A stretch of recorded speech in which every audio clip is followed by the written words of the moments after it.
কবুল বললো, আমার আব্বা খাইতেও দেয় না, বলে যে যাও। আমার আব্বা বলছে যে কেউ গেটের সামনে যাবা না। থাপাস করে দরজাটা লাগাই দিল, একটা সাউন্ড হইলো। আমি তার পিছনে তাকাই নেই গুরু। ওই লোকটা, যে লোকটা উপরে আমার ভরসা ছিল, সে আমার হাত চেপে ধরছে, আমাকে বলছে আমি তোমার সাথে আছি।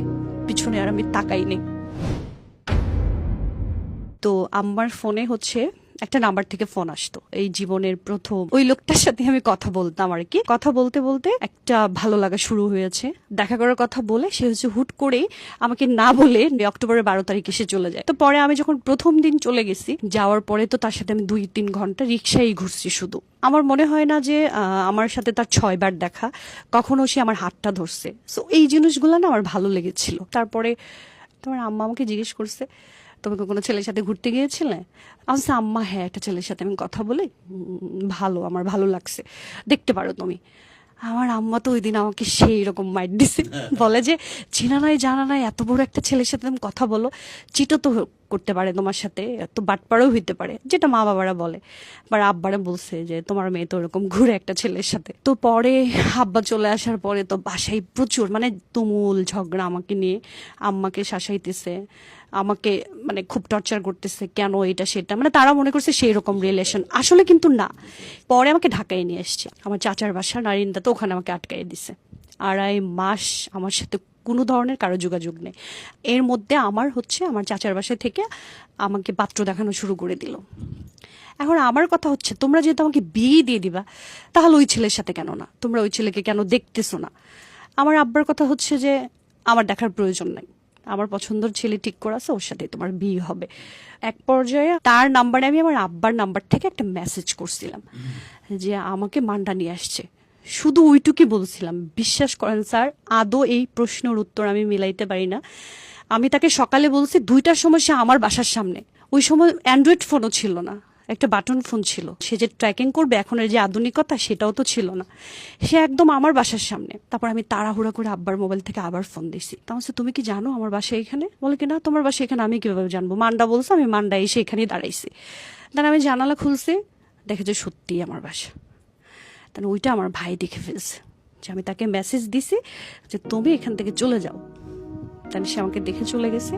ওই মুহূর্তেই আমার আব্বা আম্মা, মানে আমার ভাই আমার আব্বা আম্মাকে ডাকছে। ওই দিন আমাকে মারছিল প্রচুর। তখন আমার আব্বা আম্মা বুঝছে যে আমি সিরিয়াস হয়ে গেছি বেশি। ভাই কান্না করে করে বলতেছিল যে তোরে আমরা কোন ভালোবাসার অভাব দিছি, যে তুই একটা না জানা মানে একটা মানুষ, চিনোস না জানোস না, এত ভালোবেসে ফেলছস। আমার আব্বা আমাকে 3 দিন ঘরের ভিতরে বন্দি করে রাখছে। আমার দাদু আমাকে শুধু পানি দিত, লুকায়া খাবার দিত। ওই ছেলের নাম যেন আমি ভুলে যাই, আমি কোনোভাবেই করি নাই। আমাকে অনেক দিন অনেক বিশ্রী বিশ্রী কথা বলা হয়েছে, আমি তারপরেও তাকে ভুলি নাই। সে জানে আমি প্রচুর মার খাইছি তার জন্য। আমি এত মার খাইছি জীবনে, আমার ভাইয়ের হাতে, আম্মার হাতে। আমার আব্বা কখনোই আমাকে মারে নাই, আমাকে প্রচুর মারতো, আমার চুল টেনে টেনে মারতো। ওই সময়ের দিনগুলো ছিল স্যার বলার মতো না। আমি মায়ের খেতে খেতে এমন হয়ে গেছিলাম, তখন মনে হইতো যে আমার ফ্যামিলি তো ডেফিনেটলি ভুল করছে, তাদের তো জানা উচিত ছিল যে আমার আসলে ছেলেটার সাথে কি সম্পর্ক। সেটা না করে আমাকে আসলে এত বেশি মারছে। তখন আমার কাছে মনে হইতো যে ওই লোকটাই আমার আপন, ওই লোকটাই আমার সবচেয়ে কাছের কেউ। তখন আমি তাকে জানানোর প্রয়োজন মনে করছি। আমি বলছি যে তুমি আসো, এসে আমাকে নিয়ে যাও।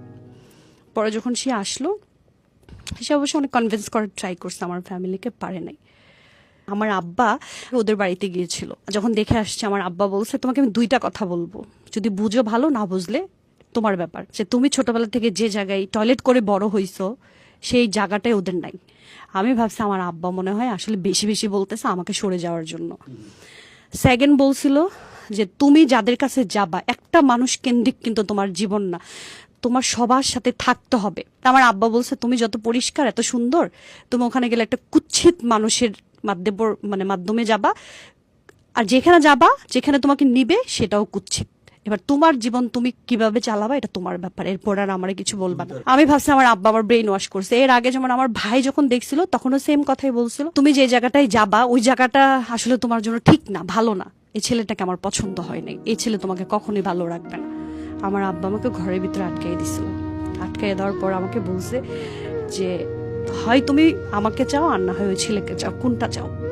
ওই দিন আমার আব্বা আমার সাথে এত খারাপ আচরণ করছে, তখন আমার মনে হইতেছিল যে আমি আসলে আর বাঁচবো না, মরে যাব। আর এমন অবস্থা হয়েছিল স্যার, মানে আমার ব্রেন কাজ করতো না, প্রথমত আমার ফ্যামিলিকে আমি বুঝাইতে পারি নাই, দ্বিতীয়ত হচ্ছে যে মানুষটার জন্য আমি অপেক্ষা করতেছি সেই মানুষটার সাথে আমার কন্টিনিউ কোনো যোগাযোগ হচ্ছে না। পরে সেই দুলাভাইকে নিয়ে আসছে, আসার পরে আমাকে দেখছে, দেখার পরে আব্বা বলছিল বিয়ে করলে এখন বিয়ে করে নিয়ে যাবা, আর নাহলে পরবর্তী তার কখনোই যোগাযোগ করতে পারবে না। আমার আব্বা মনে করছিল যে এই ছেলে আসলে ফ্লড, এই ছেলে আসলে বিয়ে করবে না। তারপর আমার আব্বা যখন বলছে যে বিয়ে করতে হবে, তখন ও রাজি হয়ে গেছে। কি বুঝে রাজি হয়েছে ওই জানে। আমার আব্বা বলছে 20 লাখ টাকা কাবিন, বলে যে 20 লাখ না 50 লাখ টাকা কাবিন দিয়ে আমি বিয়ে করবো ওনার মেয়েকে। ওর দুলাভাইকে বলছে বলেন। তারপরে যাই হোক বাদ বিতন্দ করতে করতে লাস্টে 5 লাখ টাকা কাবিন হলো। বিয়ের আধা ঘন্টা আগে এসে বলতেছে যে আমি তোমাকে বিয়ে করবো, তোমার কোনো আপত্তি আছে?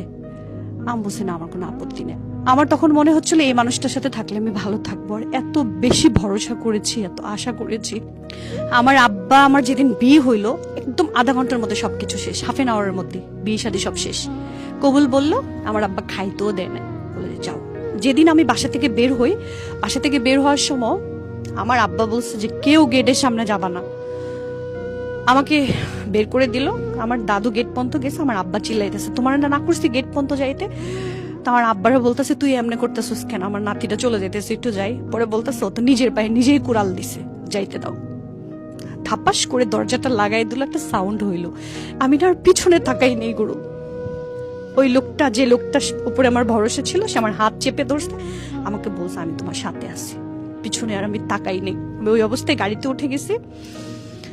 খারাপ তো লেগেছে, আমার চোখ দিয়ে পানি পড়তেছিল।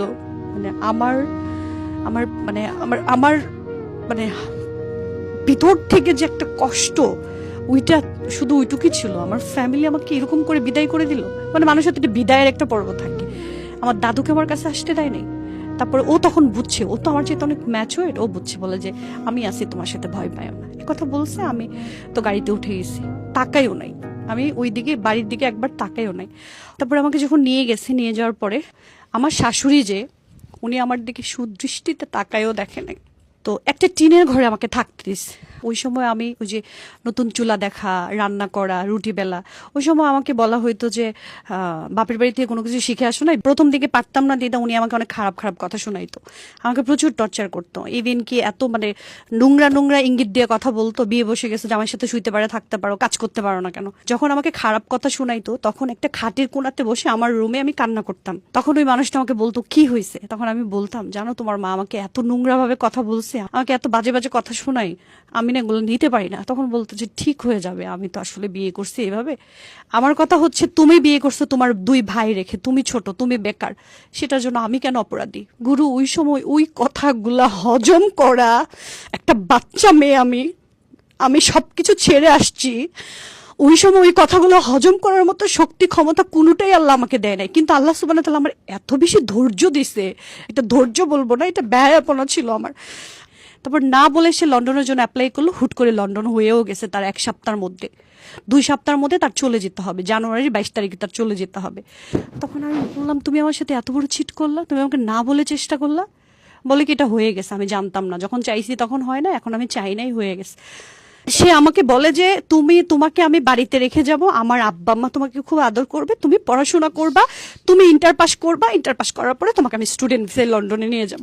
বলে কি আমার কথা যখন তোমার মনে পড়বে তখন আমার বাবা মাকে দেখবা। তখন আমি বলছি যে তাই না, তুমি আমাকে এমন জায়গায় রেখে যাচ্ছ। সে আমাকে কমিটেড করে গেছে গুরু, এত টাউট ছিল যে তুমি মরে গেলেও আমার পারমিশন ছাড়াই বাড়ি থেকে বের হবে না, তুমি আমাকে কথা দাও। ওই যে এক জায়গায় আমি আটকা, কথাই আমি কখনো ওয়ার্ড ব্রেক করতে পারি না, কমিটেড ব্রেক করতে পারি না। আমি তাকে কথা দিলাম আমি এখানেই থাকবো। সে যেদিন গেল ওই দিন থেকেই শুরু, খুদার কসম তাদের টাউট আমি শুরু হয়ে গেছে আমাকে ওই বাড়ি থেকে বের করা। তার বোন আসলো, এসে রাতের বেলা আমার বলতেছে তুমি আব্বা আম্মার সাথে থাকবা। আমি বলছি আমি বাবা আম্মার সাথে থাকতে পারবো না, শ্বশুর শাশুড়ির সাথে কিভাবে থাকে।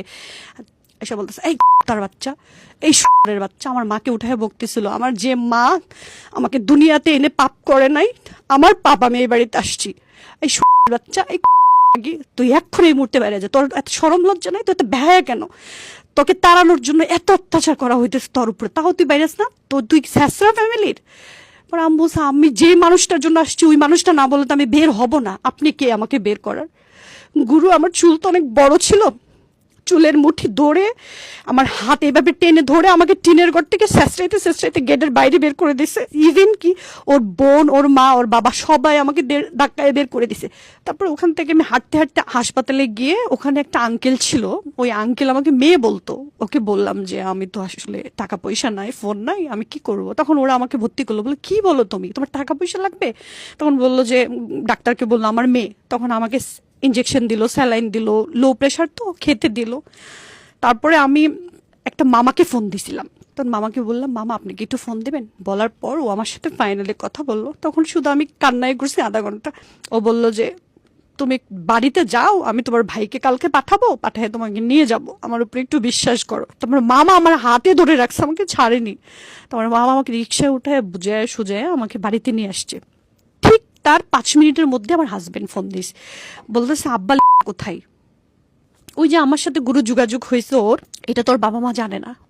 বলে কি ও তো নাই, ও তো গতকালকে বাড়ির থেকে চলে গেছে, কি জানি কোন ছেলের সাথে ভাইগে গেছে, তোমার কোন বন্ধুর সাথে সারা রাত কাটায়া তারপরে আসছে।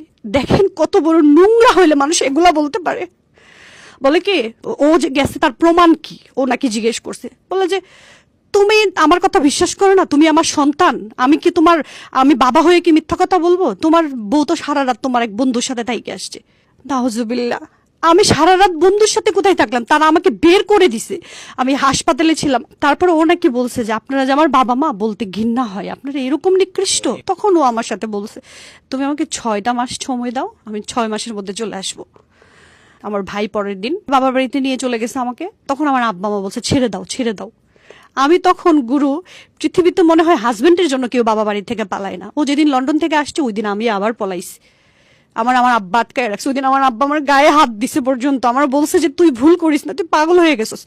আমি আমার আম্মার বলছি আম্মা আমার বিয়ে দিলে কি হবে, আরেকটা বেটার সাথেই তো যাবো আম্মা, একটা লোকরে নিয়ে আমি থাকি, ছোটবেলা থেকে তো ও ছাড়া আমার ব্রেনে কিছু নাই, আমার চাইলে অন্য কোনো ছেলের সাথে যেতে পারবো না আম্মা। আমার আম্মা আমাকে রেসপেক্ট করে লাকেজ টাকেজ গুছায় আমার বড় ভাইরে ফোন দিয়েছে। আমার বড় ভাই করে আমার ভাসুরের বাসায় নিয়ে গেছে।